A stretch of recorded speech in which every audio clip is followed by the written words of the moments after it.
Louis, L-O-U-I-S, G. Surratt, S-U-R-R-A-T-T. I go by Lou. What is the Surratt means? Well, it's on my father's side. It's actually, I don't know a whole lot about the derivation of the name, but it sounds a little bit French. French? But I'm not sure that it's that much. Does it have a meaning? Not as far as I know, it doesn't. Okay. I've never been able to determine if it did. And what is your birthday? February 10th, 1932. Where were you born? Pulaski, Virginia. P-U-L-A-S-K-I, Virginia. So tell me about your family, your parents. My mother came from Wythe County, Virginia, and my dad came from Bland County, Virginia. The two counties joined each other, so they met there when they were young. And it was basically a farm-type country, that part of the country was. And my mother did not care for farming. So she told my dad that if she was going to marry him, he was going to have to take up some other profession. So he became a carpenter. Oh. Then they moved to Pulaski, my hometown, and he spent years building schools, churches, movie theaters, homes, all kinds of stuff. When I talk about my brothers, this leads me into what I wanted to say with regard to part of the reason I went to Korea.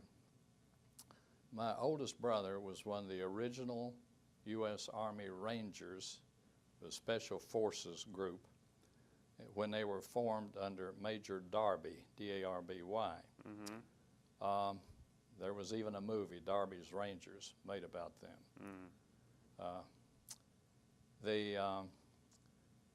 When he went into the Rangers, they were the American counterpart of the British Commandos, which was a special British special outfit. They trained with the British Commandos and went on raids with them initially, then separately. He fought through North Africa and Sicily and was killed in Italy. He's buried at the U.S. Military Cemetery at Nettuno, Italy, which is about 5 miles from Anzio, down below Rome. The other brother, he was very much mechanically inclined. He dropped out of school in his sophomore year in high school so he could work at this garage and do mechanical type things. Your brother killed in Africa or in Italy? Killed in Italy. Italy. Yeah. When? September 15th, 1943. Oh. So during the World War II? Right. All right. And about your younger brother? Now the other brother, I think maybe part of the reason he went into the tank corps was because of his abilities, mechanical abilities. He used to take cars apart, put them together. At one time he even, he wrecked a lot. He was a little on the wild side and had a drinking problem. One time he rolled my father's car over on the highway and tore up the body of the car. He took it home, and I think it was a sedan, and he got a coupe body where the bolt holes fit and replaced the body on the car with the other type. That's how mechanical he was. Okay, It's anyway, genius. Yeah. Anyway, he was drafted into the Army and sent to Korea. Oh, when? He spent his, well, let's see, he would have gone, I went in 51. I guess he would have gone in I guess maybe 50. I'm guessing, I can't remember for sure. Anyway, he spent his first year in Korea driving a tank. At the end of that year, he came back to the U.S., volunteered to go back to Korea for another year. When? Well, that would have been, let's see, it would have been probably 52. And he was in field artillery. He worked his way up to chief of firing battery and got a Bronze Star for his action. Now, He was there on his second tour at the same time I was in Korea. So, in effect, first brother killed World War II, other brother and I in Korea at the same time. At the time, I didn't think much about it, but then later I thought, how did this affect my parents? Yeah. First son killed in World War II, other two sons in Korea at the same time, you know. But anyway, I'll go back. I'll go on unless you have a question at this point. Yeah. Go ahead. Okay. Now, out of high school, I went to a business college. When did you graduate high school? 1949, What school? Pulaski High School. Pulaski. Yeah, in Pulaski, Virginia. And I went to Roanoke, Virginia, R-O-A-N-O-K-E. R-O-A-N. A-N-O-K-E. O-K-E. Yeah, that's National Business College was the name of it in Roanoke, Virginia. Okay? So I spent the equivalent of 2 years there, and then I was business administration. I decided I don't really want to work in that type, so I got out after the 2 years. And of course, I knew I'd be going into service before long. But I worked for a company outside Roanoke where they built a cement plant. I worked for Walsh Construction Company out of New York, their headquarters, but they were in Roanoke outside. Okay. I worked there for 6 months. Then I went into the Air Force, volunteered to go in the Air Force. I took basic training at Sampson Air Force Base in New York State, and that's, I think, S-A-M-S-O-N, I believe they spell it, Sampson, okay. And then they sent me to tech school at West Texas State College in Canyon, Texas, okay. Now, the reason I'm telling you this is, when I went to tech school, they said, the person who finishes first in the class will have first choice. So I worked hard, finished first in the class, had first choice. When the choices came out, you had two choices. You could either go to Davis-Monthan Air Force Base, Tucson, Arizona, or Korea. Inasmuch as my oldest brother had been killed in the Army, and my other brother was on his second tour in Korea, I said, okay, I'll go to Korea. And that's one of the main reasons I went, you know, kind of follow my brothers. Before you go into the detail, what's your brother's name who went to Korea? Donald E. Surratt. When did you leave for Korea? Let's see, I got to Korea in April of 1952. I sailed from San Francisco into Yokohama, down to Iwakuni, which during World War II was a Japanese fighter pilot base, and we processed there, then we flew over to Suwon. Now, it was a real key air base, the reason being we had the longest runway in Korea. And since we had the longest runway in Korea, there were 3 different Air Force outfits on that base. I was in the 8th Fighter Bomber Wing, and we had the F-80 Shooting Star aircraft. F-80 or F-86? F-80. F-80. We had the F-80 in the 8th Fighter Bomber Wing, and we had the F-80 Shooting Star was our aircraft. I see. Now, how many F-80 did you have at the time? I don't really know, but we had 3 different squadrons, 35th, 36th, and 80th. About 30 pilots?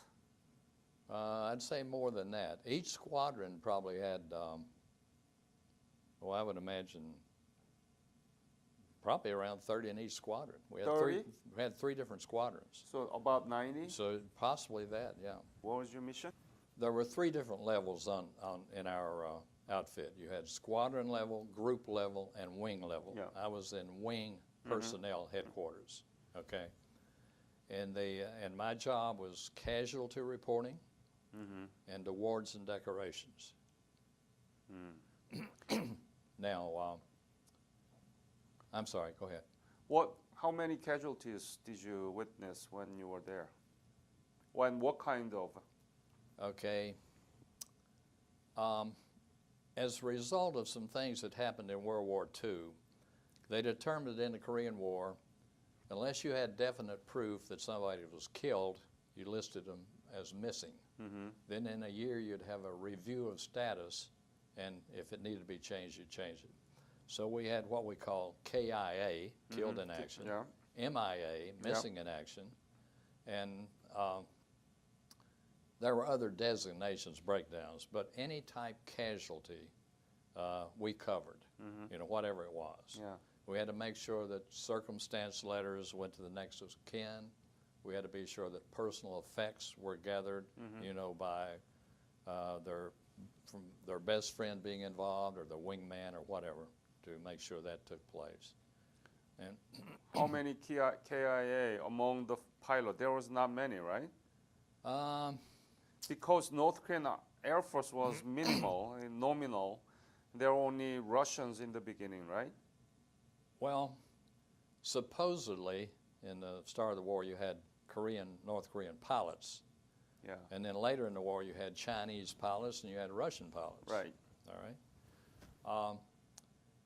If I had thought about this, I have at home a list of all the casualties I reported by name and what type casualty it was. I didn't bring that because I didn't think I would need it. But I think the total number of casualties I had on that list was something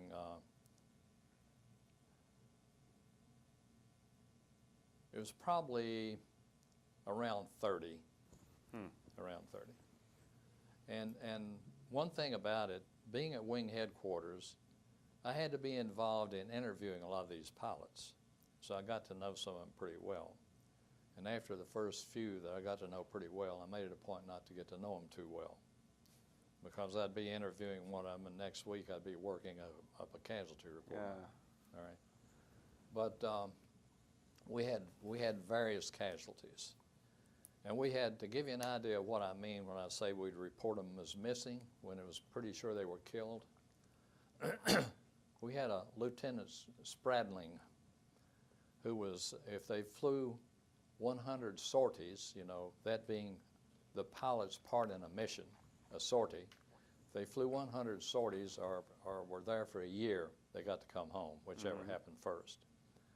Well, he had flown something like 96 sorties, close to being ready to come home. He happened to be the pilot that flew the 40,000th sortie in our outfit. Wow. And when he came in, they put a wreath around the nose of his plane and all this stuff, special occasion, because he was in the plane that flew the 40,000th sortie. Okay, like I say, he was on about his 96th mission sortie. They had a target in a valley. He had a bomb on each wing, and the bombs had two latches, one at the front and one at the back. He dropped one bomb, it released and went down. He tried to drop the other bomb. One catch came loose, the other didn't. So it sent him spiraling into the side of the mountain. Now, his wingman and the people with him, of course, reported what happened. We reported him missing in action because we didn't have definite proof.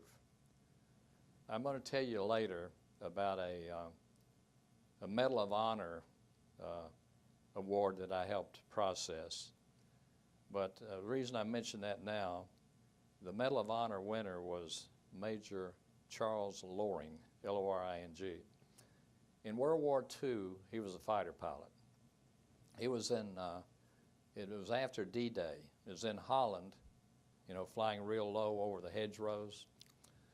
And his plane flew directly into enemy anti-aircraft fire. They were firing at planes up overhead, but his plane flew right into that, and his plane pretty much disintegrated. So his wingman and other pilots reported him killed in action. His wife collected his insurance, and I'm not sure, but it may have been his first wife. She may have remarried. But his case and similar cases were the reason that we weren't reporting him killed in action until we were definite, because he turned up later in a POW, prisoner of war camp, and he came to still strapped in a seat, bouncing along on the ground. And he had a broken leg and I think a broken arm, but he became a POW. And then, of course, after the war, he came back home. What's his name? Charles Loring, L-O-R-I-N-G. Let me go ahead and tell you about why he got the Medal of Honor and so forth. Okay. He was a squadron leader, and he was a major, a squadron leader. They had a target in Korea, like most of them, was in the valley. He was pre-briefed to hit the target, come off 45 degrees to the right, regroup in case they had to go in and hit it again. As he was going down on his bomb run, they noticed these 3 enemy gun emplacements on a ridge to the left. So his plane was hit, and probably he was wounded, but he deliberately turned his plane. Instead of coming off 45, he turned it to the left and went into those 3 enemy gun emplacements and took them out with him. So the squadron sent up a recommendation for a Silver Star. We thought it deserved more than that. We sent it back to them, told them rework it for a Distinguished Service Cross. We worked that up and sent it to 5th Air Force Headquarters in Tokyo. They sent it back to us and said they thought it deserved the Medal of Honor. So I personally retyped the citation and the request and all this and the statements from pilots and all that and sent it back to 5th Air Force. Then until I came back home from Korea, I didn't know if it went through or not, but then my next station was McGuire Air Force Base in New Jersey, and I picked up Stars and Stripes, the military magazine, and there was a picture of Secretary of the Air Force Talbot awarding it posthumously to his 2 daughters. Okay. Where was he killed? Where? Yeah. I don't remember the destination. A lot of those targets were. But he was in the prisoner of war camp, POW in World War II. Oh, World War during II. the World War II. Okay. Yeah, and that's why in the Korean War they changed the thing about from killed to missing. I see. Because of his case in World War II and other similar cases, they changed that. Tell me about your younger brother. I could reach him on a phone where you went through Crocus and Crocus Toll, where the tolls where you'd be over in Japan, you know, and then they'd switch you back over to Korea, and eventually he'd be on a field phone, you know, where somebody up in his outfit would be on, and sometimes we'd have to relay to each other, you know, the guy up there on this field phone. I'd say something, he'd tell my brother, you know, relay. So you were able to talk to him? Yeah, a few times. Now, but I'll tell you one incident. Before Christmas, which would have been Christmas of 1952, the Army commander sent down to our commander to pick 3 people from our base who had relatives in the Army and send them up to spend Christmas with their relative. Okay? So I was one of the guys picked. I had the Jeep lined up and everything, and I was going to go up Christmas Eve. All right, I'm on this little makeshift building we're in, on the phone, trying to get him, tell him that I'd be there. Where was he? Where was he? Yeah. He was on the front lines, but I don't know his exact location. I don't think he told me or wanted to tell me. But anyway, he was up on the front lines in a bunker, okay? And the time I'm on the phone with him to try to talk with him, all of a sudden there's a tremendous explosion on our base. What happened was there was a C-47 hospital evacuation plane with a Greek crew, Royal Hellenic Air Force. They had come to our base to pick up people to be transported back to U.S. Even my squadron first sergeant had a breakdown, and he was on the plane. And a F-80 was taking off on a night mission, Captain McClellan, and the tower told the C-47 to hold clear of the active runway until the F-80 took off. Then they would be cleared to taxi out and take off. The Greek crew misunderstood the tower, pulled out in front of the F-80 when it was almost ready to become airborne. Captain McClellan tried to pull back and go over it. He went right through it. So there's a big ball of fire where the C-47 was, and everybody on it was killed. And there's scraps of burning metal down the runway where the F-80 went on through. And then we went down to where it was, and he had gotten the canopy open and tried to get out, but the flames came up around it and got him. When I got there, they had him on a stretcher, and he bent one leg up and straightened it out, and that was it. Your brother? He died. No, this captain. Right.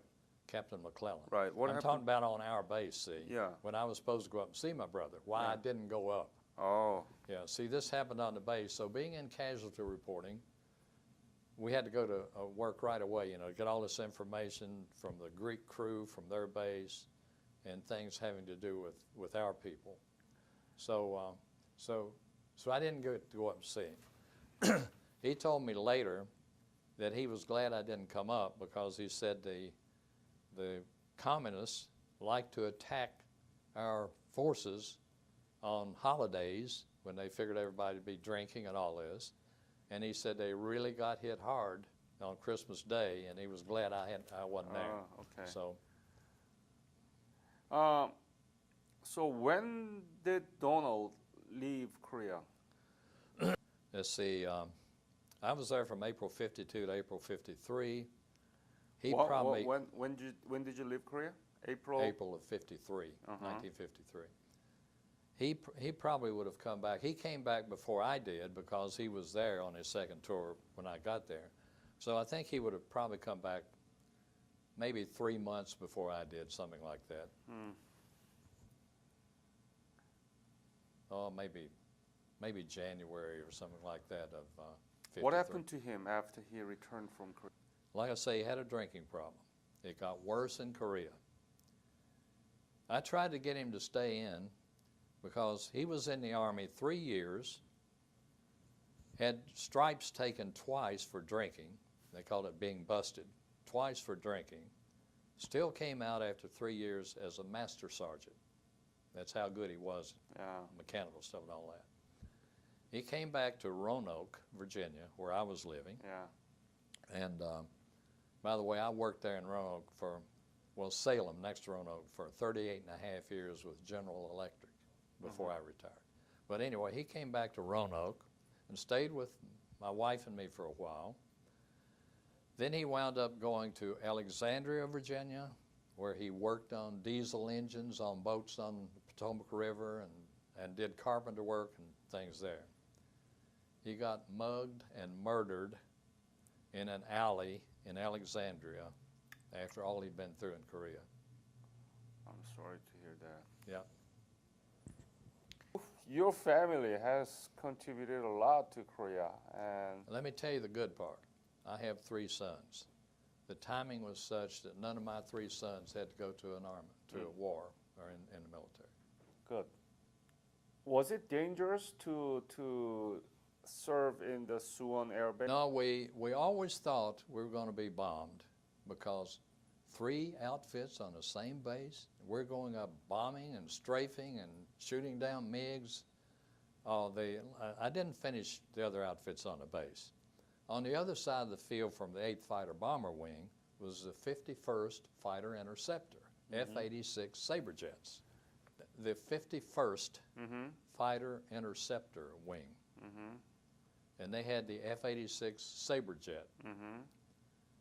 At the end of the runway was the 319th Fighter Interceptor Wing with the F-94 Starfire 2-place radar-equipped night fighter. Okay. You said 19th? It's the 319th Fighter Interceptor Wing with the F-94 Starfire, a 2-place radar-equipped night fighter. Yeah. Okay. Now, as far as danger, I never felt sorry for myself at all while I was over there. You know, one brother killed World War II, other brother, second tour, front lines. while I had it relatively safe back on the air base at Suwon, we had a lot of alerts at night. We had the trenches and all this where maybe 2 in the morning we fall out in a trench and wait, you know, for an hour or so until it's over. There were times when they said geese, flights of geese, caused radar to trip off and to, you know, give the alarm. We had an Army outfit, and I can remember there it was the 802nd anti-aircraft outfit, which was Army, you know, out our perimeter defense. And they would fire up all these 20 millimeter, 40 millimeter, all this stuff, you know, the sky would be full of stuff a couple times. And a few times they thought it was, you've probably heard the term bed check Charlie. Back to Charlie, yeah. Yeah, okay. A few times they thought that's what it was, that they had caused the radar to trip and that they were firing up. But we never, during that year I was there, we never were bombed and the base wasn't attacked. Now, after the war, true or false, we heard that there was an agreement that if our fighter pilots did not follow the MiGs across the Yalu River to their base, that they would not come down and bomb our bases. Now, I don't know if that's true or not, but I wish we'd known that while we were there. Right. If that's true. How was life in Suwon Air Base? Not that bad. We had Quonsets. We had pot-bellied stoves, one at each end. We had a place where we could turn our hard hat helmet upside down in a hole, you know, and put water in there to wash it up and all this stuff. So it wasn't all that bad. We had heat. You know, I felt guilty a lot of the time. You know, I'm having it that easy, and my brother's on the front lines. You know, in a, you know. Yeah, I understand that. Yeah. But it was very interesting, and the individual stories about some of the pilots, you know, that got shot down. We had a Lieutenant Geyer, who was also, he was from Tennessee. He was on the verge of coming home. The pilots, when they, the pilots were supposed to check their planes over before they took off. Yeah. You know, well, some of them were so anxious to finish their 100 sorties and come home that sometimes they didn't do that too much. So Lieutenant Geyer took off on one of his late sorties, and he got about probably 300 feet off the ground, and his plane caught on fire. Oh. He was too high to have time to turn around and come back and land because fire was really going, and he was too low to eject, but he ejected anyway and was still in the seat when he hit the ground. So he was killed. You know, there were various things like that. We had a pilot who had been on a mission up in North Korea who came back, and his plane lined up with the river there outside Seoul. Imjin? Han? No, Han. Lined up with the Han River. And there were an Army outfit was over there, you know, with tents, I guess, set up somewhere over there, and they had these air mattresses. The plane went right along with the river and went down into the water. So these Army guys paddled out there on these rubber mattresses to try to get the pilot, help the pilot. They never found the pilot. They don't know if the pilot got out of the plane and washed down the river, or if he had ejected somewhere and the plane came in like it was being flown and went down into the river. Just things like that. How much were you paid? How much was I paid? Yeah. I can't even remember, but it wasn't much. It wasn't enough. It's just soft side of the question. How, I can't remember. 100? Pardon me? 100? The only thing I can remember for sure is in Japan it was 360 yen to the dollar. So when we went over there, we could get a lot of souvenirs for a low price. But I can't remember how much. How was Suwon? I didn't get off the base much in Suwon.